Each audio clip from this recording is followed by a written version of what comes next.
Welcome back to the Cowboy Valley and Timberline Junction Railroad. I'm long overdue for a update, so I thought I'd do a short one today and let you see what I've gotten done since the last update and give you some ideas of what's going to come in the future. So let's get to it. I wanted to show you some of the structures that I've been building in the interim between updates. This is a little tool shed that it's Campbell kits, little trackside buildings collection that they have. It goes with the, or came with the little speeder shed. Has an added on room to it. There again, this is also a Campbell's kit. This is a little Campbell's kit that Tom over at Campbell Kits sent me extra with some extra parts that I had ordered because of a little screw up on his end that he wanted to apologize for. So he sent me this little kit for nothing. This is just a mountain cabin.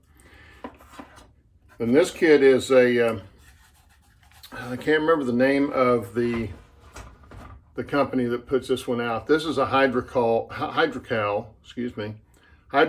kit, cardboard roof, and then the material I used on the roof is a wet dry sandpaper, but I thought it looked really good for a roll asphalt roofing. Then I added some neon lights, some LED lights over the doors and by the garage door. Some of the others I've done that I think I've already shown, the Campbell scale sand tower and bin for the sand tower. This will be down in the yard. And then this is the first of about 4 of these that I will have. 2 of them will be this style, which is just the normal Rio Grande style water tank done in the narrow gauge, shorter narrow gauge configuration.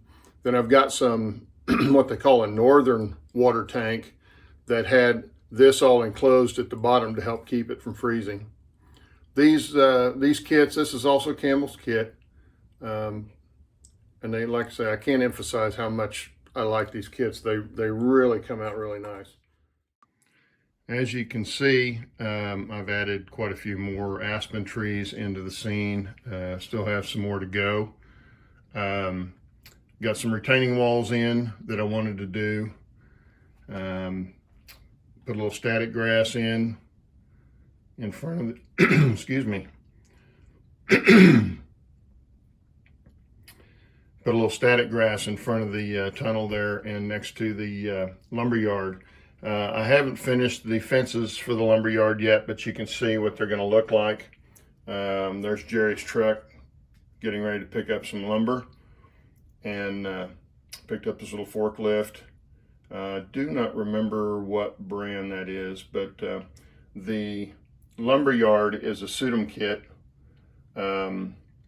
or California Models, I think, took them over, and they're called California Models now. But I got all this in. It needs some lighting put on it yet, and also the buildings are not fastened down yet. They're just sitting where they're going to be. But that's one of the industries on the narrow gauge that comes off of the dual gauge in this area. And then as we pan over this way and we head up the hill, I'll come back to this little building. But this is the major scene I've been working on besides the lumber yard. This is a Campbell kit also. It's a mine head frame and has the ore bin and chutes with it. And as you can see, I got a little tailings pile there. This will have a road that comes up. I'm going to widen this right here a little bit and put a road coming up here so the tailings can be trucked off. Because the area is just not really big there, but I did finish this, got the trestle for it built, and you can't see it on here, but I even have the the cable for the winch, and the winch building here. I haven't fastened it down yet, but there's the winch for it. This is a separate kit from the Campbell's kit. There again, I don't remember who I got this from, but the base is a resin base. Some of the parts are resin, some of them are white metal, but it makes a nice little winch for a mine. Then I've got the retaining wall here. This is all scratch built retaining wall to help hold up where the ore bin is. Then for that, I did a couple of different changes in this area. If you go back and look at some of my other videos, this area right here goes up. As you can see, I kind of cookie cuttered the plywood to come up, and it generally falls up the same incline to this point on a natural slope or an even slope. Then I added a little filler styrofoam underneath this and plastered over it. Put some rock molds on the front to give a platform for the winch house. And then on this area right here, you can see I had it cookie cuttered again. This side was higher than this side, and this went down to the ore bin, but I decided I wanted to put a secondary spur in right here. It'll make operation here at this area much easier to do. And so I dropped this outside piece down so that it was level with the piece on the inside of it. And then I came up and I scratch built this stub end switch here, or stub switch, and put a manual throw on it that has the electrical contacts on it for the frog. So if I do run the loco over it, it'll be ready to go. That was a lot of fun to build. These two pieces of rail right here on the sides are on top of these. Let me grab something to point with.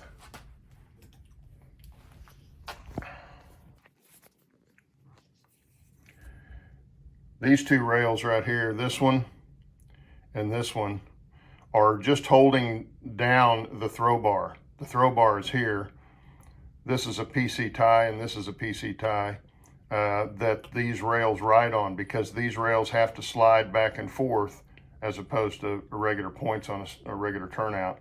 I had to have something for those to slide on, but then I also had to have something to hold the ends of the rails down level with the rest of the turnout.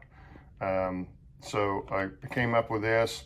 Turnout throw bar goes out underneath these two rails, which are soldered to the PC ties to hold it down even with the PC ties. And of course, these two PC ties are glued in so that they're the right height coming across the turnout points there. Then next little thing I'm going to do here, I was going to put the brewery right here, but this area is going to change just a little bit. This is also a Campbell's kit. I do have it wired up for LEDs, and it's got the corrugated metal roof on it. This area is going to be a small junkyard, scrap yard, as they say. I am going to move this track. This track was put in for the brewery, but I'm going to actually move this track and slide it over next to this track here and bring it back a little bit further for the junkyard. That'll give me more room over on this side to have the junkyard. Anyway, those both come back here and are at the start of the narrow gauge, the upper deck part of the narrow gauge, even though they're down here on the low end.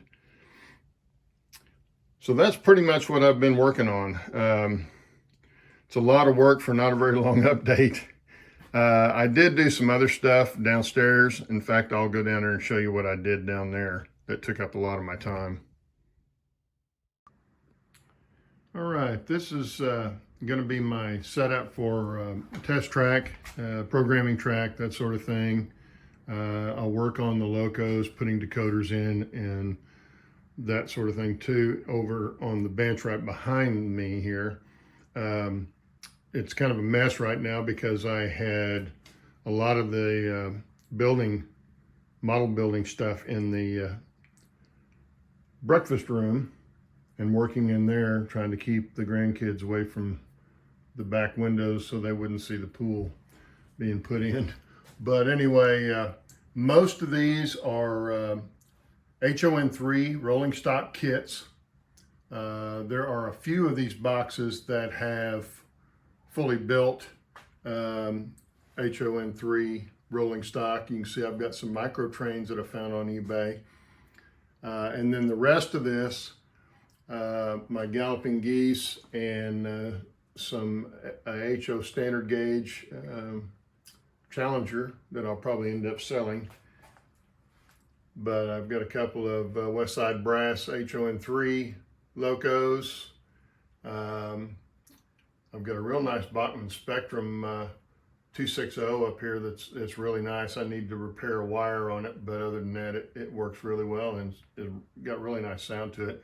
They're my Blackstone locos I have, and then some of the HO diesel locos that will be running the standard gauge freight and stuff. Then passenger cars and some HO stock cars. We're going to do an extensive stockyard on the layout. So let me swing around here and I'll show you the other side of the workspace. Okay, here's my main workbench. This is where I build on my turnouts, build the structure kits and car kits and that sort of thing. Will all be built right here. It's kind of a mess right now, but I wanted to get this update out to you. Up here I've got lots of stuff to go on to cars and stuff, new wheel sets, mostly Central Valley. I really like the Central Valley wheel sets. Got some other stuff, couplers and stuff like that. A lot of standard gauge HO rolling stock. Most of these are already assembled cars. There'll be a few of them that are kits. And then as we come up here, you'll see the master model masterpiece kits that are the roundhouses mainly. Some other stuff. These are all Hydrocal kits. Really nice detail to them. They weather up really nice. I've got a few of the, can't remember the name of these, DPM kits. These are the plastic kits, and this is one of them that you can add to. It's almost like a kit bash kit. It's not really a kit on its own. This particular one is one to add to others or to scratch build with. But I've got several of the buildings there that I'll probably put together. And then I also have some wooden kits and other stuff like that, and just some engine houses for the top side. Some of the mines, I'm going to be putting in several mines in a mining district. Timberline water tower there, and I've got 3 other Campbell water towers. I've already built one, but there's going to be several water towers on it. And then there's all the stock pens, and then the meat company, which will be right next to the stock pens. And then there's the brewery, my son's brewery, cooling station, Campbell Supply Company I'm going to be building, and then icing platform and some other kits like that.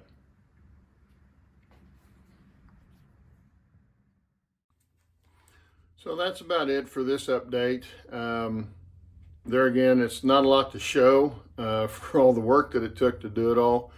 But I'm set up now to be able to move along with some of the scenery, get over closer to the main yard and start getting some of that put in, finished up, track work and that sort of thing. So thanks for watching, and hope you enjoyed it. And I will try really hard not to be so long in between updates. Anyway, take care, and we'll see you later.